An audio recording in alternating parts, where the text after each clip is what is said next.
দাদা, প্রাক্তন মুখ্যমন্ত্রী বারবার দাবি করতেন আমফানের জন্য কেন্দ্রীয় সরকারের কাছে 1,08,000 কোটি টাকার প্যাকেজ চাওয়া হয়েছিল। তারপরে তিনি বৈষম্যেরও অভিযোগ করেছিলেন। কিন্তু এই সিএজি অডিট রিপোর্ট যখন প্রকাশ হলো, দেখা গেল 4টি দপ্তরের জন্য ক্ষতিপূরণ চাওয়া হয়েছিল, যার সাথে আমফানের সেই অর্থে কোনো সরাসরি সম্পর্কই নেই। পাশাপাশি বিভিন্ন আধিকারিকদের বিরুদ্ধে কেন তদন্ত প্রয়োজন সেটাও সিএজি অডিট রিপোর্টে স্পষ্টভাবে উল্লেখ করা রয়েছে। সিএজি রিপোর্টে বিচিত্র সমস্ত কথাবার্তা উঠে আসছে। আমফান হয়েছে সুন্দরবনে, উত্তর দক্ষিণ 24 মেদিনীপুরে, আর লোক ক্ষতিপূরণ পেয়েছে পুরুলিয়ায়।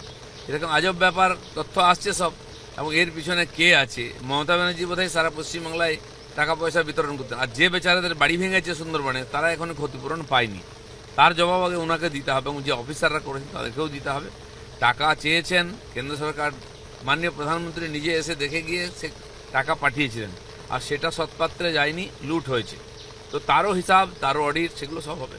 শেষ প্রশ্ন, অন্নপূর্ণা ভান্ডার এবং পিঙ্ক কার্ড, এটা নিয়ে বিভিন্ন সোশ্যাল মিডিয়াতে বিভিন্ন রকম পোস্ট করা হচ্ছে। কেউ বলছে রিট মানে মারা গেছে, কেউ বলছে এই প্রকল্পটা ঘোষণা করার আগে একটু সাবধানী পদক্ষেপ নেওয়া উচিত ছিল। এটা পশ্চিমবঙ্গের নতুন বিজেপি সরকারের প্রথম স্টেপ ব্যাক।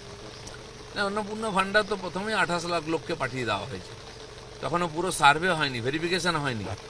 যারা লক্ষ্মী ভান্ডার পেতেন সবাই ভেবেছিলেন পাবেন, তা নয়। যারা যোগ্য, যে উদ্দেশ্যে অন্নপূর্ণা ভান্ডার চালু হয়েছে সেই উদ্দেশ্য পূর্তি হবে, এবং এখনও সার্ভে চলছে। জনকল্যাণ শিবিরে যারা আবেদন করেছেন সেগুলো খতিয়ে দেখা হচ্ছে, যারা যোগ্য তারা পাবে। পিঙ্ক কার্ড, পিঙ্ক কার্ড মানে মহিলাদের বাসের যে ফ্রি, হ্যাঁ, পিঙ্ক কার্ড তো সবে দেওয়া হচ্ছে, বিতরণ হবে। এখন তা বলছেন তাহলে বাস নেই, বাসও কেনা হবে।